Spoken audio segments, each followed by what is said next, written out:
As you can see, the trespass work looked at how we can bypass existing mitigations on real DRAM chips. What this work is going to look at is a different perspective. How has RowHammer fared in the last, let's say, 6 to 7, 8 years in terms of a circuit and device perspective?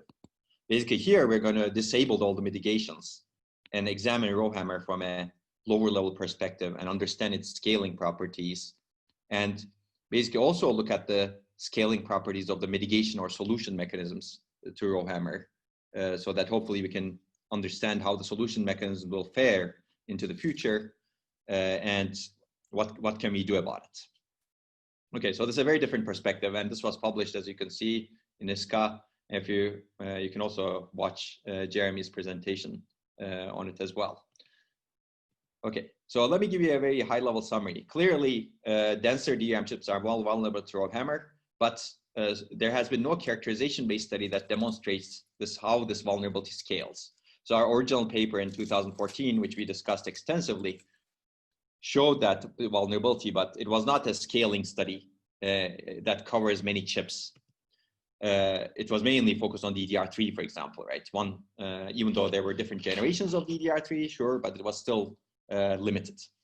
And the problem is, if you don't do this sort of study, it's not clear if the existing mitigation mechanisms will remain viable for future DRAM chips that are more likely to be vulnerable to RowHammer. That's our hypothesis, basically, that likelihood. So our goal in this study was to do essentially some vulnerability forecasting, let's say, by experimentally demonstrating how vulnerable modern DRAM chips are to RowHammer, and study how this vulnerability will scale going forward. Scale means change or get better or get worse, basically. We want to see how that changes. And we, of course, wanted to also study the viability of existing mitigation mechanisms on more vulnerable chips. Basically, we're looking into the future, forecasting how vulnerability will change, and forecasting how mitigations will change and how they should adapt. Okay, so this is the first rigorous RowHammer characterization study across a broad range of DRAM chips. We tested more than 1,500 chips, as you can see, 1,580 to be exact. And this covers different DRAM types, different technology node generations, and different manufacturers.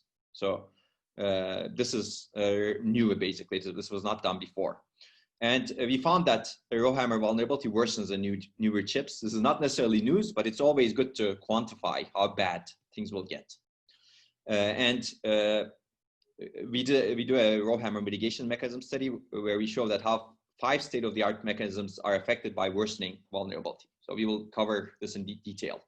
And if you look at it, our existing, if you look at existing chips, these mitigation mechanisms lead to reasonable performance loss, but they scale poorly to more vulnerable DRAM chips. So they can actually in the future cause 80% performance loss as opposed to 8%.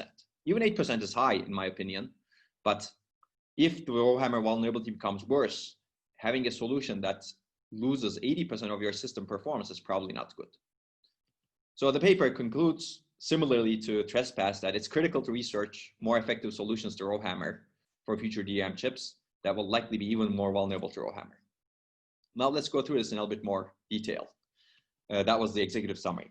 So clearly denser chips are more vulnerable to RowHammer, and there are actually characterization studies that were done. I talked about one of them, but if you're interested, you can read these microelectronics reliability papers that come from a different perspective that were published 2 years later, as you can see over here. They provide some real characterization data on real DRAM. But there's no comprehensive experimental study that shows how vulnerability scales across different DRAM types and generations. And as a result, it's unclear whether current mitigation mechanisms will remain viable in the future. So the goal is to experiment, demonstrate how vulnerable DRAM chips are, and predict the vulnerability, how this vulnerability will scale going forward. So if you can predict, for example, what your activation counts will be 10 years down the road to induce RowHammer, that would be nice, right? That was our goal, basically. And to examine the viability of existing mitigation mechanisms on more vulnerable DRAM chips. So to be able to do that, we actually used 3 separate testing infrastructures. We already talked about SoftMC. You can see that it was published, but we have a DDR4 version of SoftMC. I believe this is the latest version. Hassan can, of course, correct me if I'm wrong. There are several PhD students in my group who are working on this, as you probably know by now. But this is actually the state-of-the-art version. It has the latest FPGAs, and also it has very good temperature control today, if you can compare it to pictures that I had shown you earlier. And we also have an LPDDR4 testing infrastructure that's in-house for testing low-power DRAM chips. So these DDR4 and DDR3 are commodity DRAM chips. They're used in laptops, data centers, for example, whereas LPDDR4 are more lower power version of DRAM chips. This is a different DRAM standard, clearly. We call it a DRAM type in this paper. They're used in cell phones, for example, and many laptops have also moved to LPDDR. Actually, interestingly, my Macs, the book that I'm giving this presentation on is from 2016, and it doesn't have LPDDR. It has DDR3, for example. It's already more than 5 years old, and it can fail anytime during the presentation, basically. Don't be worried if that happens. I have another one that's a backup copy over here. Okay, so basically all of these infrastructures provide fine-grained control over DRAM commands, timing parameters, and temperature. And we're going to use that to understand DRAM chips. So these are the chips tested. So this gives you an idea of what it takes to actually do leading research that hopefully answers the question that we've discussed. But you can see that we actually test different DRAM type nodes. We call these type nodes. I'm going to define that in a little bit. But more than 1,500 DRAM chips from 300 DRAM modules, and 3 major manufacturers, as you can see over here, and 3 DRAM types or standards: DDR3, DDR4, LPDDR4. And the LPDDR4 chips implement on-die ECC. So this obfuscates things a little bit because, as we've discussed in one of the past lectures, you have in DRAM or on chip or on die, however you want to call it, EC error correcting codes. So if you get a RowHammer bit flip, some of them may be corrected by these chips. But if you get more than 2-bit flips, or if you get at least 2-bit flips, then you won't get corrections. Maybe one of them will be corrected and one of them will remain, depending on how the ECC is implemented. Again, this is also obscured by the DRAM manufacturers. They don't say exactly how this ECC operates. There's a single error correcting, double error detecting, actually maybe not even double error detecting, single error correcting ECC inside the DRAM chip. But that's basically all we know. We don't know which bits can be correctable, cannot be correctable. But basically, some of these chips already correct internally bit flips that happen. It doesn't matter whether those bit flips are due to VRT, refresh, or RowHammer. As long as it's correctable by the ECC, it's corrected, right? Okay. Okay, so somebody asked, what does DDR stand for? You don't really need to know this at this point, but it stands for double data rate. It's really a DRAM low-level analog interface. You basically get the reason it's called double data rate is within a single clock cycle, you get 2 pieces of data. It's kind of double pumped from that perspective. That's why it's called the double data rate, and it's a major standard today. The difference between DDR and LPDDR is one is a low power interface, low power version, basically. And if you want to know more, I will actually point to some other papers later on that covers all of these different DRAM types. There's a paper that we wrote in Sigmetrics 2019, demystifying complex DRAM and workload interactions. That covers 9 different DRAM types.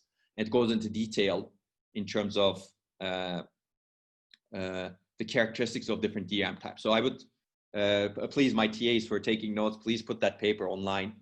I can also go through it, but maybe that's not the right time to go through it. Maybe at the end of this this presentation, I will go through that paper very briefly also. So essentially, you don't need to know exactly what these differences are. Of course, it's good to know. I think I've given you the high level, exactly how DDR operates. Then you need to go into the analog operation principle, which is really beyond the scope of this course.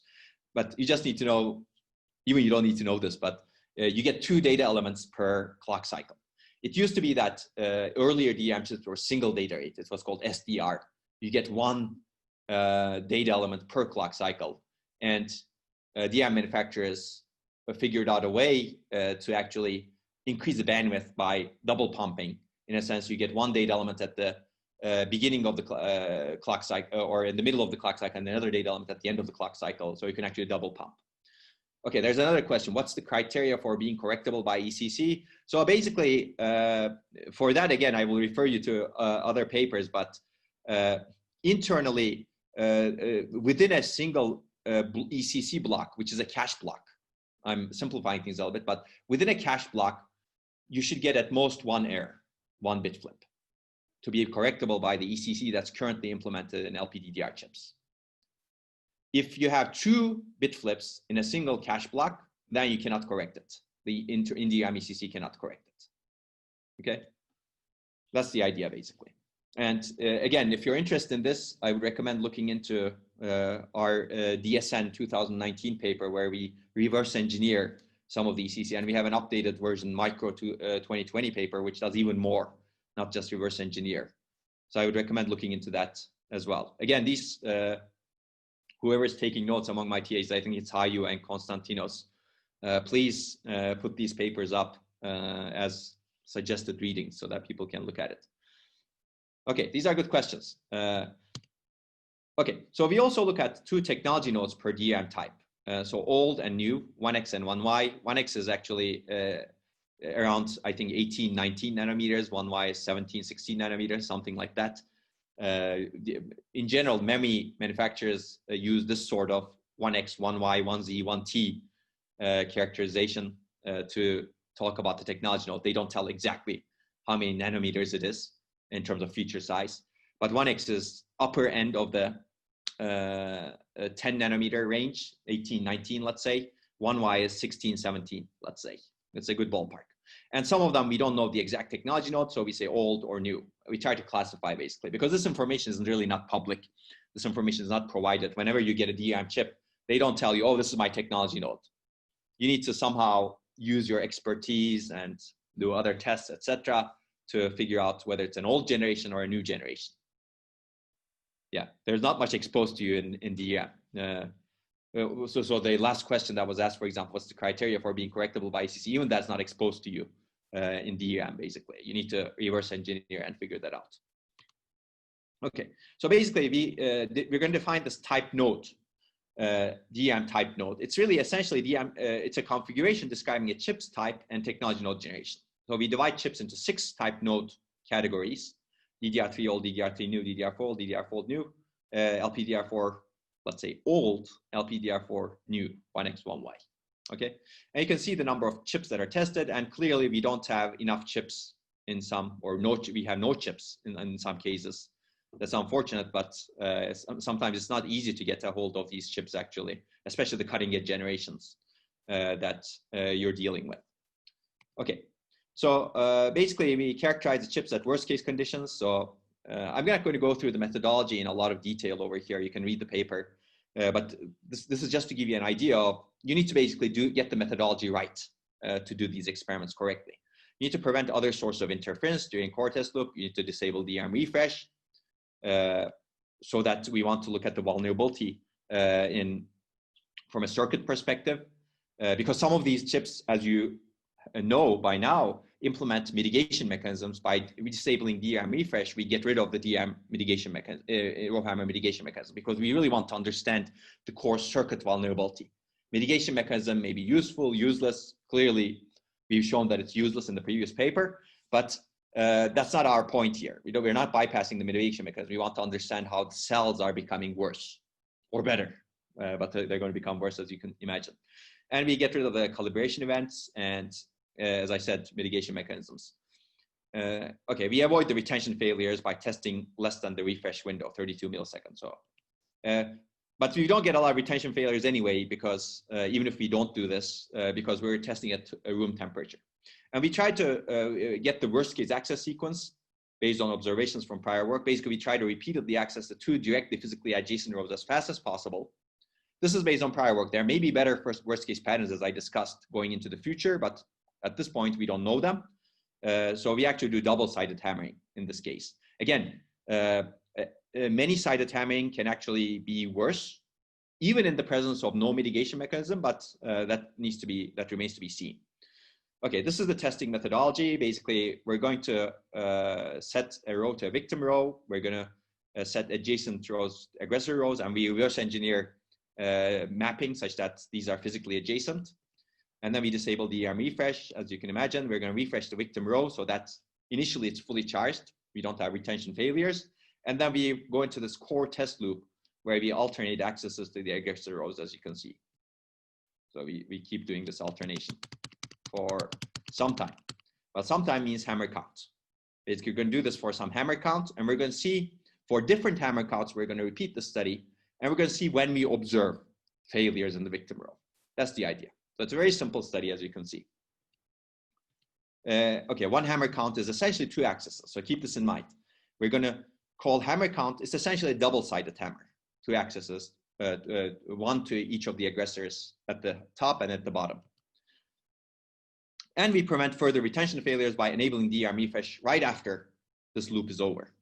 Okay, and we record bit flips for analysis. Clearly now we can figure out whether any bit flip happened in the victim row or potentially other rows also. So we analyze other rows also, which is not said.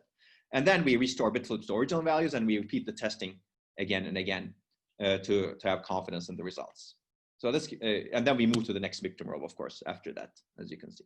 So this is, I went into some detail. I said I was not going to go into the detail, but I think it's instructive to see how these tests are done using an FPGA-based infrastructure. You could also do these tests assuming that you have enough visibility in a real system as well, but not many real systems have this visibility into the memory controller.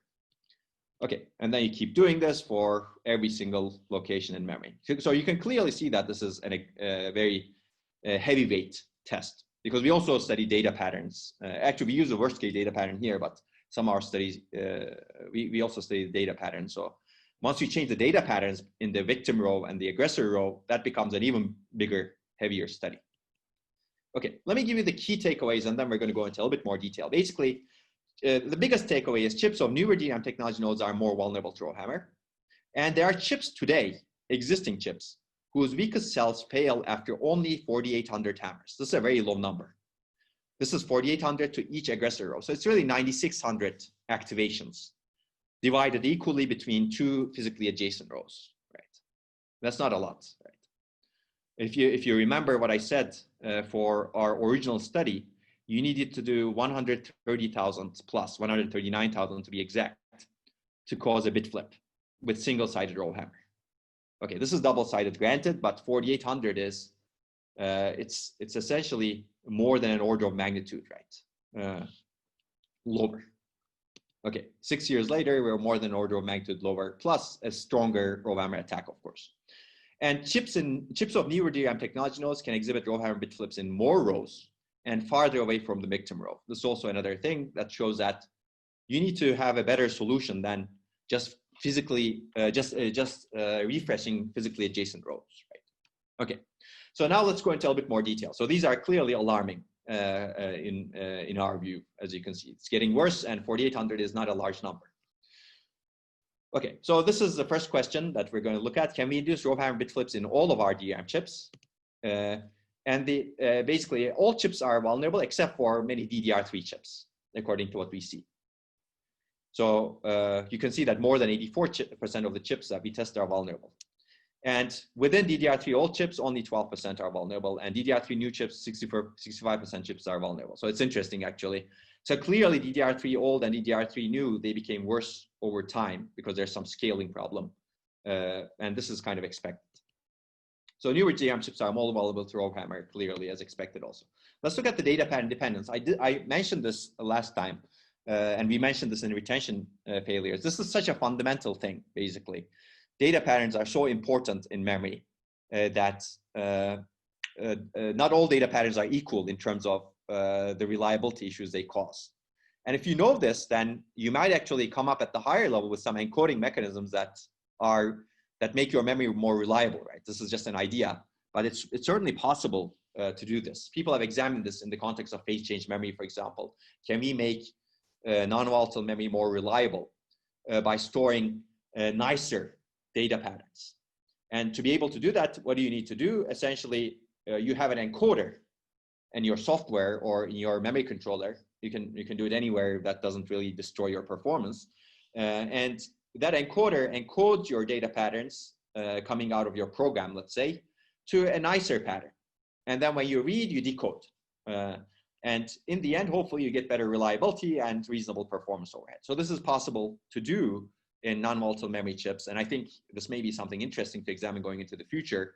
But basically, the answer here is yes, there are some data patterns that are more effective in inducing RowHammer bit flips. And we test several data patterns to identify the worst case data pattern, and worst case data pattern is consistent across chips of the same manufacturer and DRAM type node configuration. But this varies. So if you're a different manufacturer, the worst case data pattern is different. If you have a different DRAM type node configuration, the worst case data pattern is different. And the paper has a lot more detail. I'm not going to go through this. You can read the paper and it has nice figures clearly. I like this paper because it's a lot of nice figures actually. That's not the only reason I like the paper, of course, but basically in the end, we do this to use the worst case data pattern per DRAM chip to characterize each chip under this worst case data pattern. And also to minimize the extensive testing time. If you actually don't use the worst case test pattern, first of all, you may not see RowHammer bit flips. So even though you're vulnerable, you may not think that you're vulnerable. So there's a danger here.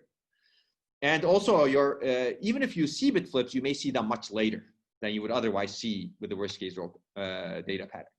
So this is important.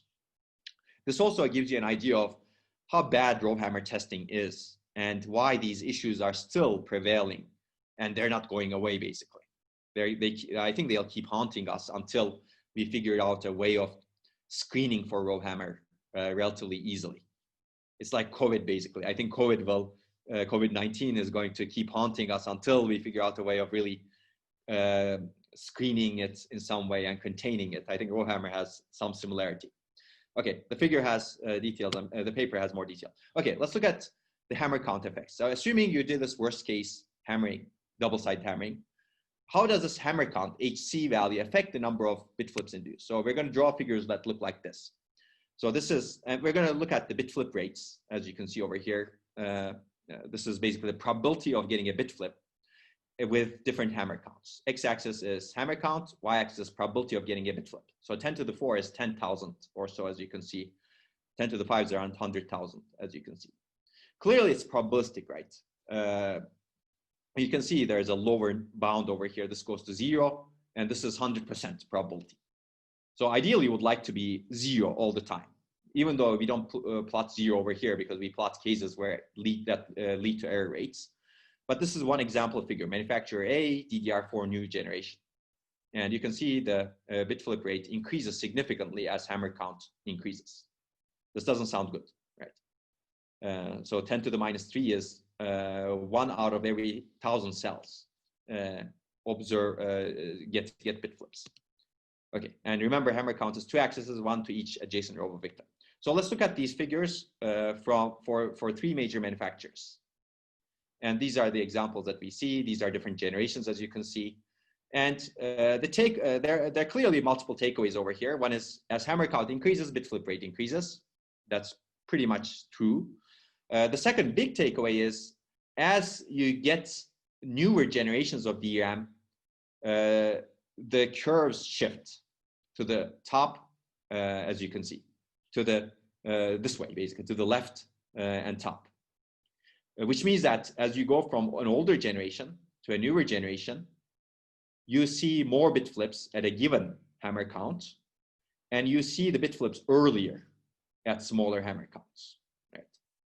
That's the idea. And this is very clearly seen going from DDR4 old to DDR4 new in all of the manufacturers, because that's DDR4 old and DDR4 new are actually where we have our largest sample points. These are the largest number of chips that we have. So this is a very nice demonstration of the scaling problem, as you can see. So basically, the two takeaways: given an x-axis value, a hammer count value, newer chips lead to higher bit flip rates, and also newer chips see bit flip rates at lower hammer count values than older chips. And that's true. I think that's for sure true here and here. Maybe it's not true here, as you can see. Okay, And then the RowHammer bit flip rates increase with technology generation, as you can see. So basically, vulnerability increases with technology node generation. That's the key conclusion. So this is an important figure. So let's take a look at spatial effects. So here we reverse engineer the remapping of the rows, and we basically try to find out where do RowHammer bit flips occur relative to the aggressor rows. So I'm going to draw you pictures like this. This is from manufacturer A, DDR4 old, and it's also aggregated across all of the chips. This is the distance from the victim row. And where do we see the bit flip? So clearly 0 is the victim row, which is hammered with a double-sided RowHammer. So it's sandwiched between rows that we're hammering. But also these are also victim rows, as you can see, because they're one-sided, single-sided hammered. And this is a fraction of RowHammer bit flips with distance x from the victim row. So you can see that most bit flips happen in the victim row. And aggressor rows are +1 and -1, as you can see over here. And again, this is physical distances. And the number of RowHammer bit flips that occur in a given row decreases as the distance from victim row increases, as expected, you can see. So this one has a very large number of bit flip fraction. This one has a smaller fraction. Now let's take a look at all of these generations. I think this is manufacturer. So basically, this is some manufacturer. I think this is the same manufacturer, or maybe a different manufacturer. I don't remember actually. But basically, you can see that DDR4 old chips, at least in these particular chips, we see only the victim rows being affected, which is interesting. Here we see, as you go into newer generations, you see some of the other rows being affected. And as you go into the newest generation, LPDDR type node configuration, you get even more rows affected. So not just the victim row, not just the physically adjacent single side hammer rows, but some other rows are also getting bit flips. So this is similar to an observation we had in 2014, but it's reinforced even more, showing that this is a scaling problem. Basically, chips of newer DRAM technology nodes can exhibit RowHammer bit flips in more rows and also farther away from the victim row. This shows that there's some coupling effects that are going on that reach beyond the physical adjacency. So it's not just immediately adjacent rows that are being affected as you go into smaller technology nodes, but it's next adjacent and next adjacent that may be affected. So this is interesting, I think. This also has implications on the solution mechanisms, as you can imagine, right? Maybe the solutions need to take this into account. Okay, so this is the full data. Again, you can see that LPDDR4 1Y generation has the biggest effects. But you can see that some manufacturers, DDR4 old and DDR4 new, already have a lot of bit flips in the side rows over here. Okay. So there's also a more spatial distribution. How are RowHammer bit flips spatial distributed? And we look at that. This is basically number of RowHammer bit flips per 64-bit word. So earlier somebody asked, how is ECC done? Basically, ECC is really done on 64-bit words. I said cache blocks, but cache block is basically essentially 8 64-bit words in the end. So you're really correcting a single bit flip in 64-bit words. And now we're going to look at how many bit flips we get because of RowHammer in a given 64-bit word for all 64-bit words that we test across the entire DRAM chip. So you can see that most of the bit flips are single bit flips, but there are cases with 2-bit flips in a 64-bit word, which are not correctable by the DRAM ECC, as you can guess. And there are cases with 3-bit flips. Okay, so this basically shows that, and this is really representative of a DDR3 and DDR4 chip. And this is more representative of an LPDDR4 chip. Basically, interesting, we have in DRAM ECC that's supposed to correct a single bit flip, but there are cases, there's some fraction of bit flips where we observe 1 bit flip per 64-bit word, which means that there must have been another bit flip that's corrected, but 1 bit flip remains, right? That's the idea. So this is interesting. And then there are cases where we see 2-bit flips per 64-bit word, which means that 1 bit flip is already corrected, but we have 2-bit flips remaining. Now this could mean that, or somehow ECC is miscorrecting, because ECC does some correction. If it cannot correct, it actually writes something back to the chip. It may actually write something that's even more erroneous than before. So we don't know actually this one because it's obscure to us. But the fact remains that you get 2 bit flips per row. And then there are a good number of, not per row, per 64-bit word. Now there are a good number of 64-bit words where you get 3-bit flips, and then you get even 4-bit flips, as you can see over here. Which means that even though you have in DRAM ECC, you're getting a lot of bit flips in this representative chip that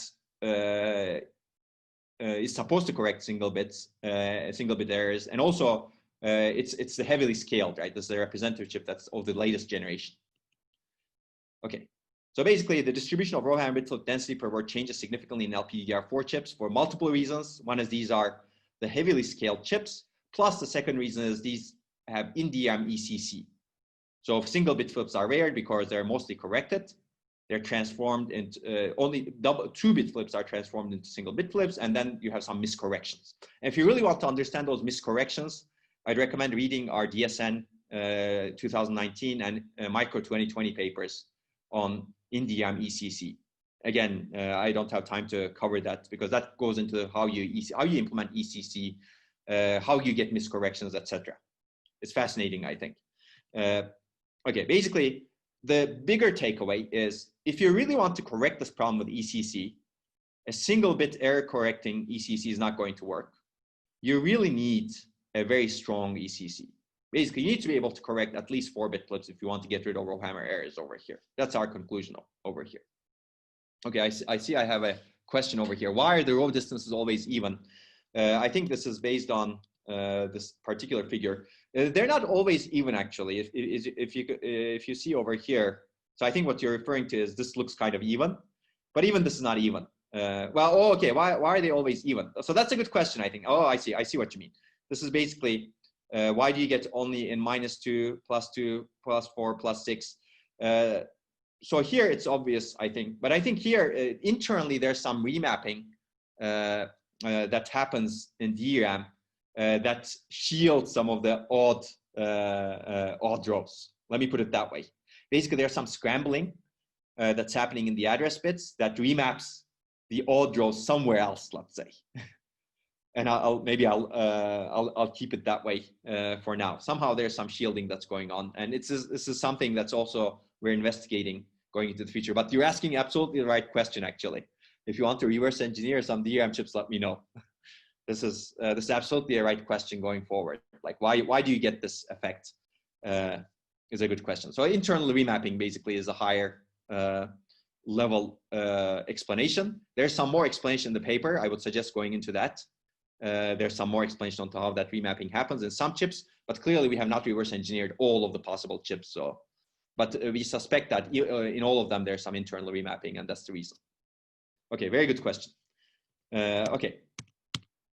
Okay, so I've already discussed this, and okay, this is the full results basically. This was the representative LPDDR4 chip, and basically, again, in DDR3, DDR4, DDR4 chips, you get up to 3-bit flips. Oh, even 4. Here you get 4-bit flips, for example, per 64-bit word.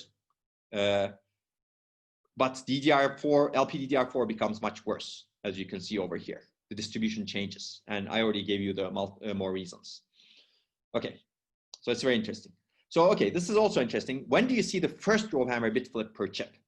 Which is, what is the minimum hammer count required to cause bit flips? And this is really important because if you know this perfectly, then you can decide when to refresh, right? So we call this HC, hammer count first. And we're going to look at the scaling property of this. Basically, we're going to draw pretty pictures that look like this. Again, basically, we're going to look at chips of different generations, type node, 6 of them. Here we have 5 because we're missing 1 from this manufacturer C. And we're going to plot the hammer count needed for the first bit flip, HC first.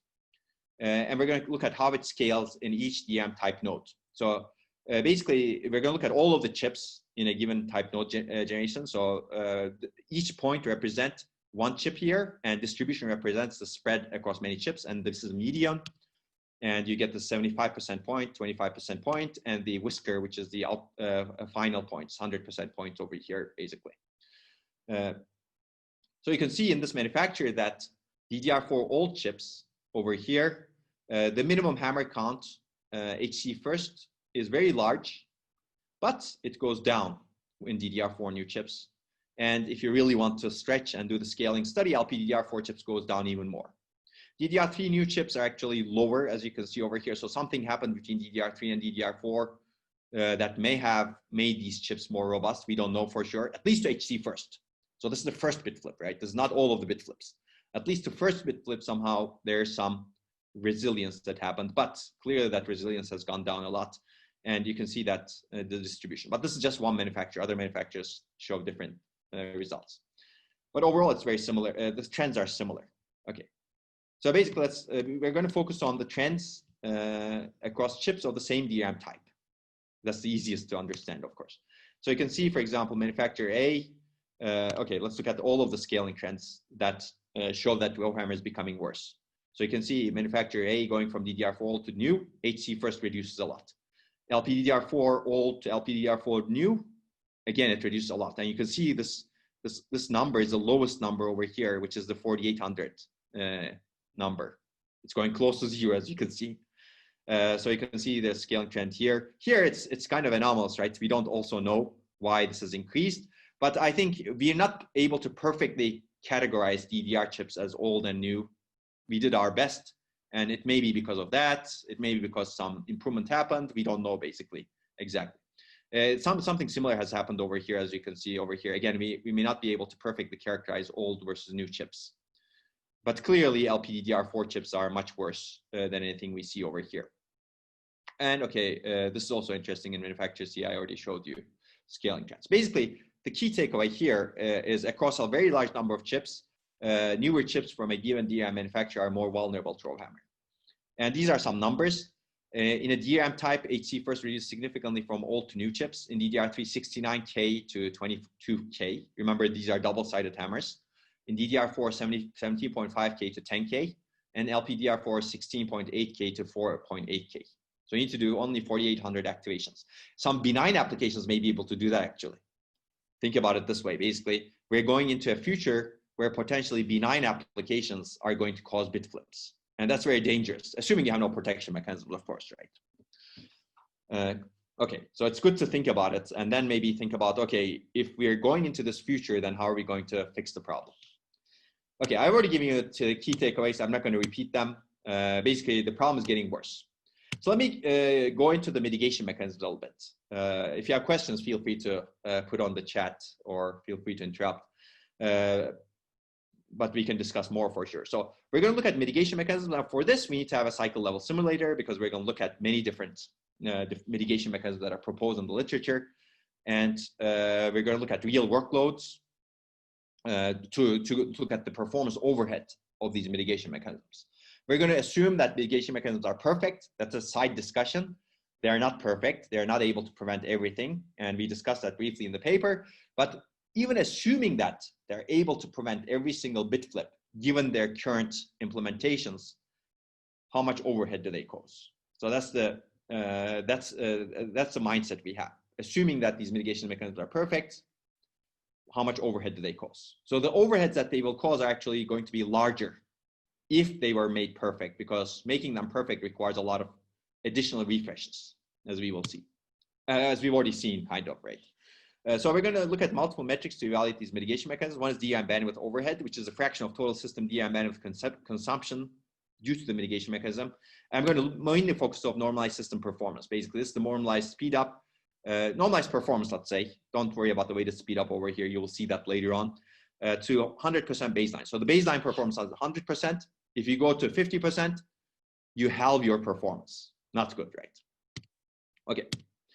So let's look at 5 mitigation mechanisms. So one is increasing the refresh rate, which we already discussed, that not a good mitigation mechanism. The other is Pera, probabilistic adjacent row activation. The other 3 are proposed in literature, and they are all similar in that they track access counts to different rows with large tables. Some of them require very large tables, actually. Some of them require small tables, but they're not scalable because of that.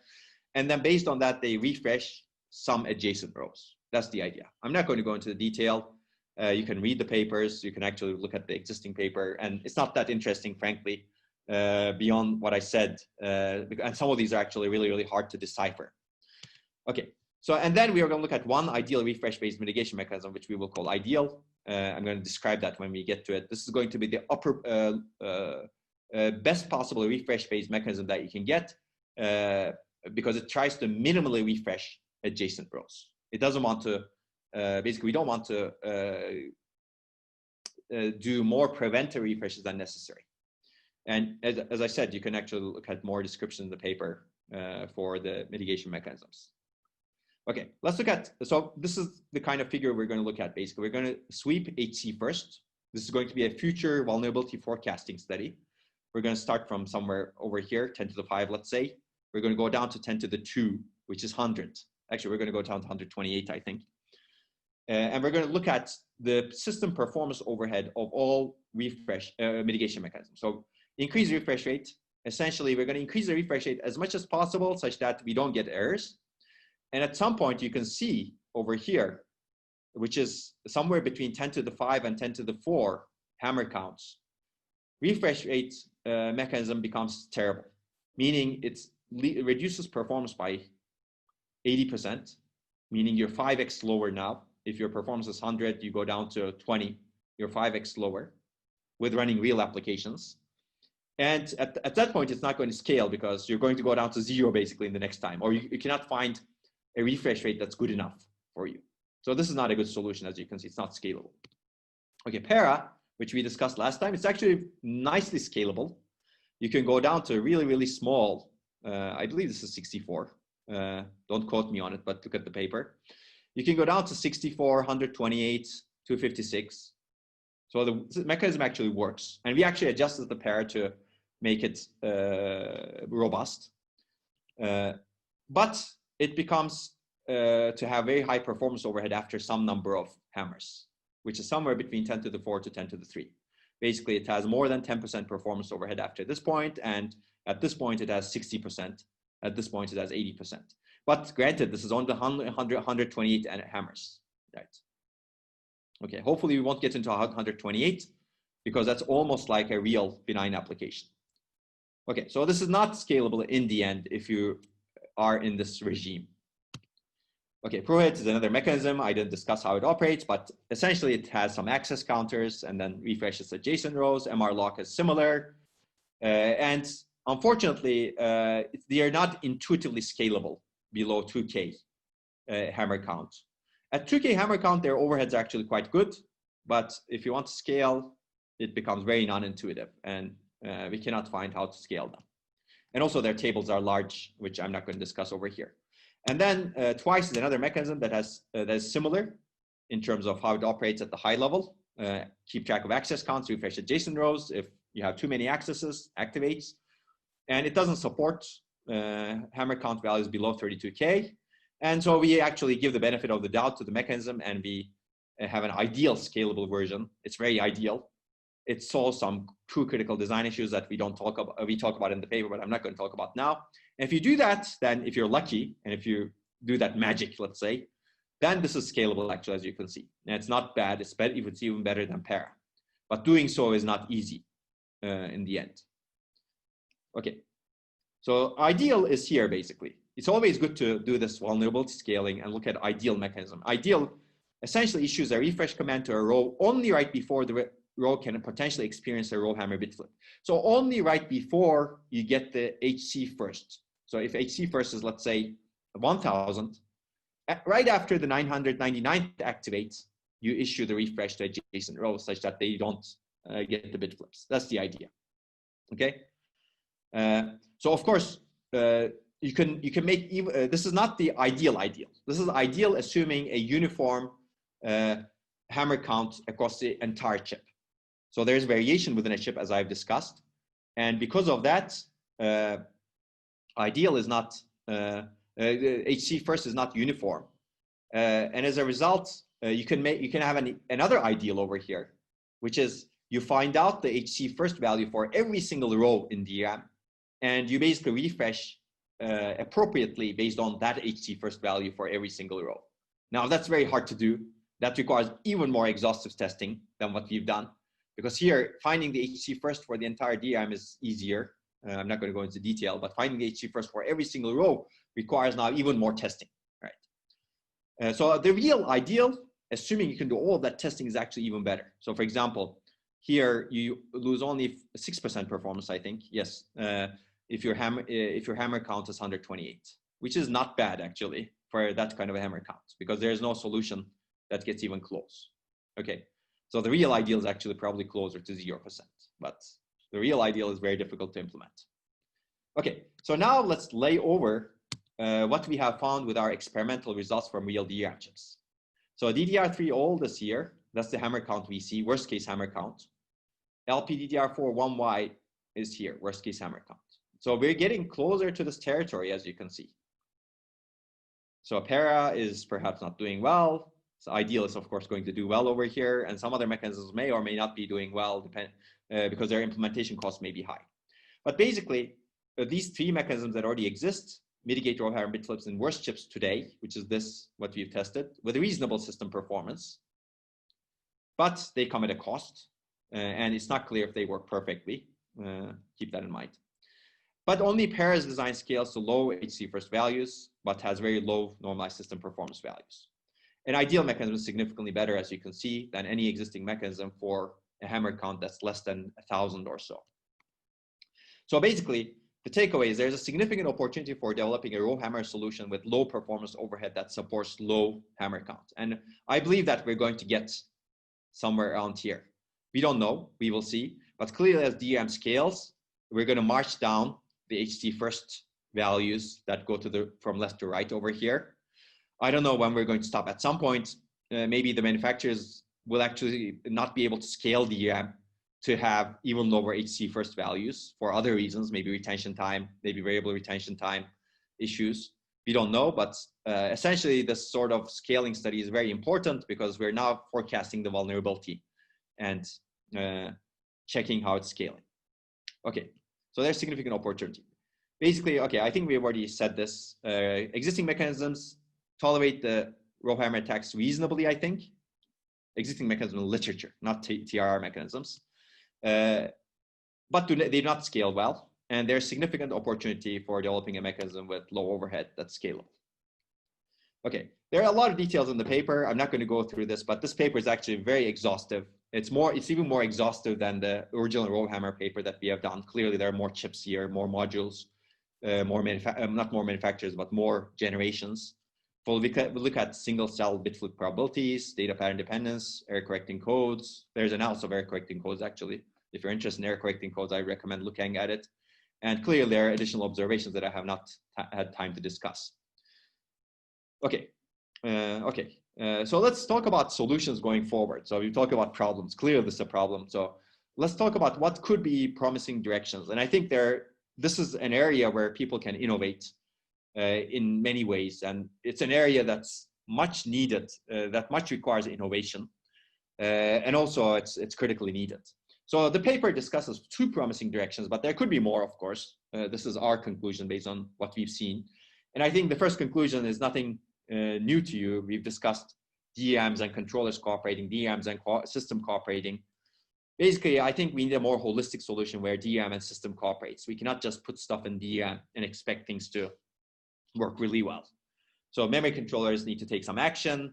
And I think it'd be nice to keep it constrained to memory controller and DRAM, of course, because if you want to expose the operating system, it becomes actually much worse.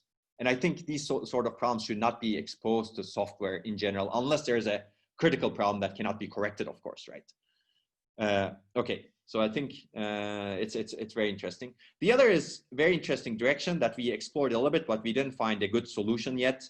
Basically, somehow profiling for RowHammer. Basically, somehow, if we can accurately profile RowHammer susceptible cells, then we can build targeted RowHammer solutions. For example, we can only increase the refresh rate for rows containing RowHammer susceptible cells. And of course, you can do very brute force profiling that takes months or weeks. That's not going to be useful for anyone. Ideally, we would like online profiling, like we discussed with retention time failures. But this is a critical research challenge, basically. How do you profile for these RowHammer errors such that you can find them quickly and you can drive solutions based on what you find? Okay. So essentially, I think I'm not going to repeat this, but the conclusion here is very similar to what we've done with trespass in a very different direction, right? We conclude basically it's critical to do more research on RowHammer and develop scalable mitigation mechanisms to prevent RowHammer in future systems. Okay, and if you're interested more, the paper is out. You can certainly read it in more detail, ask questions. There were several very good questions, actually. Like curiosity, I think in the end, determines what you're examining, and that can lead to new approaches and new research, better understanding, and we really need all of them in RowHammer today, and in general more all of them in memory reliability and security today, because we're clearly, as you can see, the solution is not out there. Okay, any other questions? And also I would recommend, if you're interested, I recommend talking to us, because clearly this is an ongoing research in my research group, and there are a lot of exciting things to do here, and there's a lot more opportunity for more people with new ideas, creative ideas. Okay, there's a question. Why is industry so reluctant to implement Pera? So I don't think that's an accurate characterization. So I believe, for example, the Intel PTRR mechanism is a version of Pera. Again, it's not fully reverse engineered, and it's not, it's not fully, clearly it's not exposed also. But internally, the memory controller does some probabilistic activation. And I've actually had a lot of conversations with Intel folks, and they say that it's very similar to Pera, with some differences here, give or take here. The one difference is it's BIOS programmable, right? It's a program based on BIOS. And the other difference is how they do the random number generation, I believe. But basically what they do in that mitigation mechanism is, I believe, something very similar to Pera, where the probability of activation of adjacent rows is set by the BIOS. So in a sense, the answer I would have is it's a variant of Pera is already implemented in the memory controllers. And I believe it just needs to be made more robust. So in my opinion, clearly Pera doesn't consider bit flips in rows that are not adjacent, right? So one of the, it needs to be made more robust. So that's, for it to be a really workable solution, you need to actually refresh non-adjacent rows with some maybe even lower probability. So in a sense, the solution exists. But the real reason why I think this solution is not going to be perfect is because the memory controller does not know the physically adjacent rows. So this needs to be implemented in DRAM somehow, or the DRAM manufacturers need to communicate with the memory controller manufacturers so that whenever you need to refresh something, refresh an adjacent row, you know which rows are adjacent. That's why I push for this memory controller, memory communication, right? So I think that's one of the reasons why Intel, let's say, decided, okay, we're going to get rid of PTRR and then trust the manufacturers. Maybe that was not a good solution in the end, but the fact that they don't know exactly which rows are physically adjacent to each other is frustrating to a memory controller designer. So I think there's your answer partially to the question, but I believe that can be overcome easily with some more cooperation between industry, DRAM industry and memory controller manufacturer industry. And then you can say, of course, why isn't there more cooperation? And that's something that baffles me. That's actually something that's very frustrating, because there are a lot of research ideas that are essentially not implemented because of the lack of such cooperation. And I think if you ask that question to me, I will say it's an unfortunate business as usual strategy. DRAM manufacturers have relied on keeping things secret for decades and decades and decades. And they like keeping secret. Sometimes they think their yields will be affected if they actually put out information about how they do remapping, for example, internally, because now someone can reverse engineer things and find out some numbers in terms of how many things they remap, et cetera, et cetera. So I believe they're a little bit paranoid from this perspective. In my opinion, it's not I mean, of course, I'm not a DRAM manufacturer, but in my opinion, it's not as huge deal of it as it's made out to be. By putting out some information in a protocol, you can actually do it nicely without actually giving out a lot of information about your internals. So basically, it's a business as usual strategy that people, I call it the mindset. Actually, it's a mindset that people are not able to get out of. They have not been able to get out of for some time right now.